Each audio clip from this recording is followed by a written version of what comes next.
The time has finally come. I am on my way to Canada and I have chosen to start the journey in Montreal. Right now, I'm in Kuala Lumpur and the goal is to get to the international airport. I have to go to the station called Dang Wangi. I went there a couple of times already and there is this traffic light, this one. Further right. You're pointing, but not at the right point. Further right, and now the bus is blocking the view. Perfect timing. And it can take up to 10 minutes for it to turn green. So you just stand here with your backpacks in the heat and wait for it to turn green. And the cars here are quite fast as well.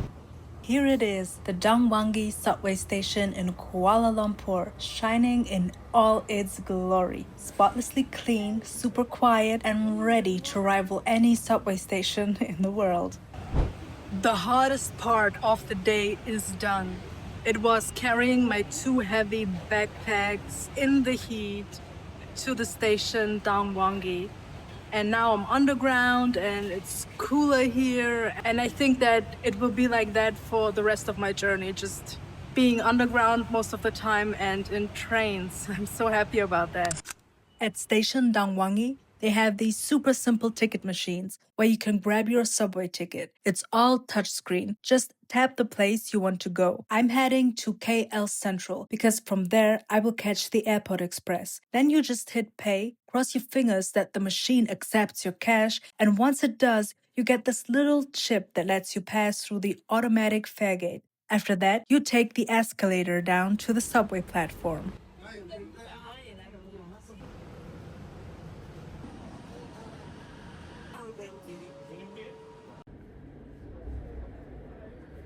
L Central Red 1. Connecting station to MRT Kajang Line, KL Monorail Line, KTM, and ERL.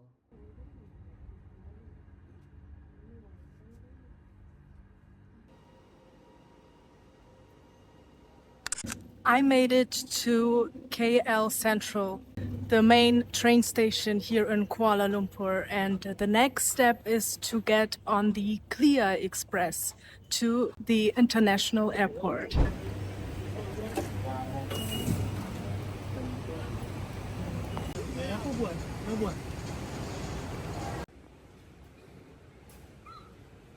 I can't believe it. It was so easy to find the Clear Express. It was literally just there. Change of plans. I decided to go to the airport by bus because I still have enough time and it is cheaper. If you take the Clear Express, it is 55 Malaysian ringgit and by bus it's 15.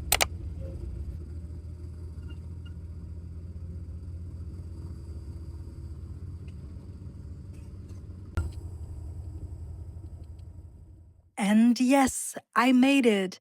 I have arrived by bus at the International Airport in Kuala Lumpur.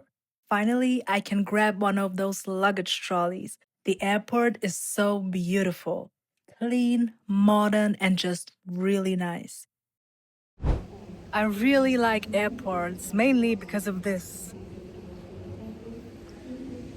I don't have to carry my bags on my own. That's nice. Now it's time to check in. It's going to be a two-part flight. First to Dubai, then on to Montreal. This airport is just so shiny. I'm actually running late for a flight. Nice. I will tell you later what happened. All right, let's board the plane to Dubai. No business class for me this time. Here we go, economy class. And up we go. And down again.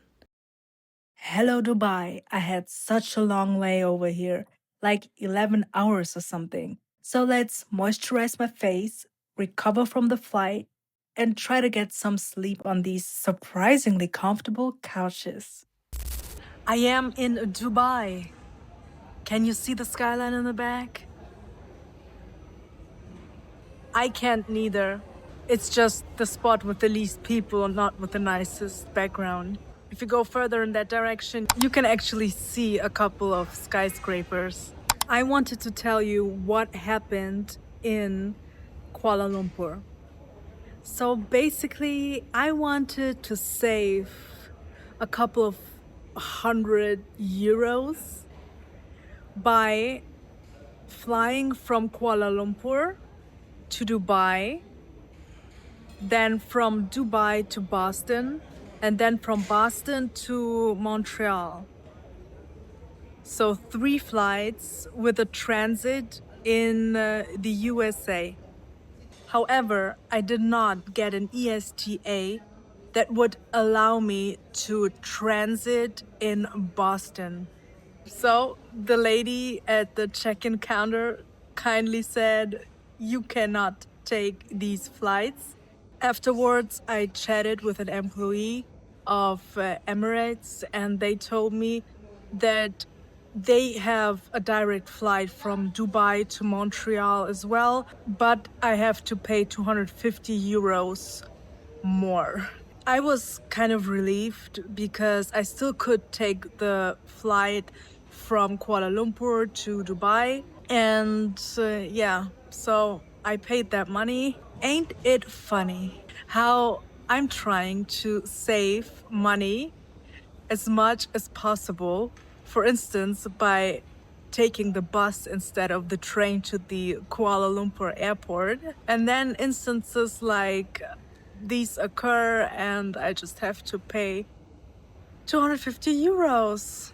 I think that it just comes with traveling. It's my first time in North America, and now I know.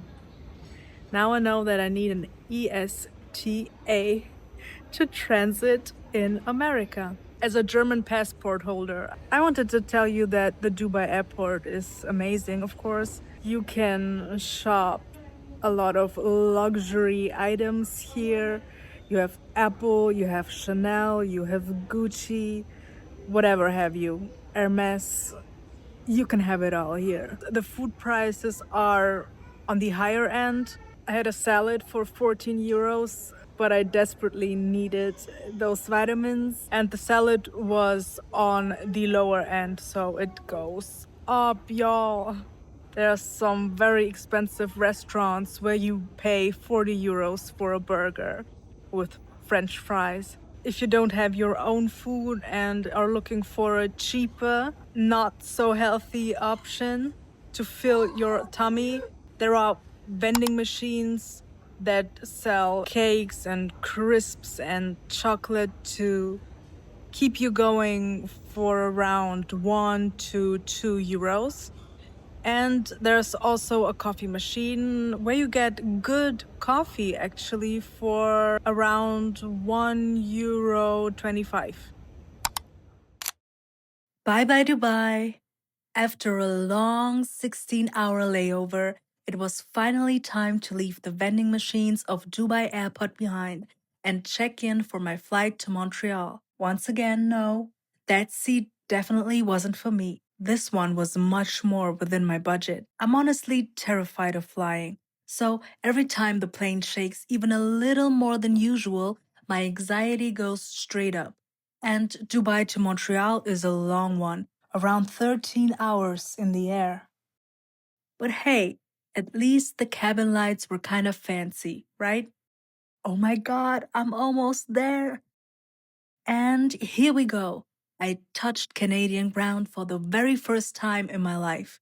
Unlike in Kuala Lumpur, the weather here welcomed me with gray skies, rain, and cold. But still, hello, Canada. I finally arrived in Montreal. Right now, I'm at the YUL airport. I am very tired because I just managed to survive a 14-hour-long trip from Dubai to Montreal. It was okay. My body still can keep up. Nothing hurts from sitting for such a long period of time, but I am tired. However, I have to record this video right now because it might be useful for some of you. So once you arrive at YUL Airport, you just follow the signs that say arrivals. Then you follow the signs that say border services. Then you actually will arrive, surprise, at the border services. And then you basically just talk to a computer. You scan your passport, the computer takes a picture of you, and you declare if you have some goods with you. Then the computer prints out a piece of paper, and you go to immigration. If you're German, like me, you go to immigration. Then you sit there a long time. I think I waited 1.5 hours. Then it was my turn, and they gave me my work permit for Canada.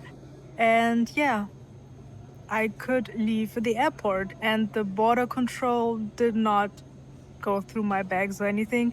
They just wanted me to give them the paper that the computer has printed out. After immigration, you just go to the baggage carousel. And since I spent such a long time at immigration, the bags were just standing in front of the baggage carousel.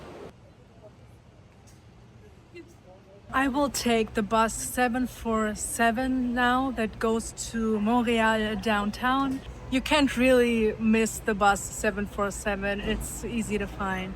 It is near the exit, and there are a lot of signs pointing to the bus 747.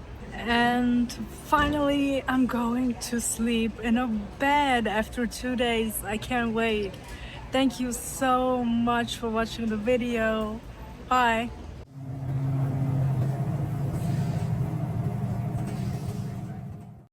It was a cold, rainy day as I wandered through Montreal. The city feels like a meeting point of old and new. Modern skyscrapers rising beside historic buildings, quiet churches tucked between busy streets.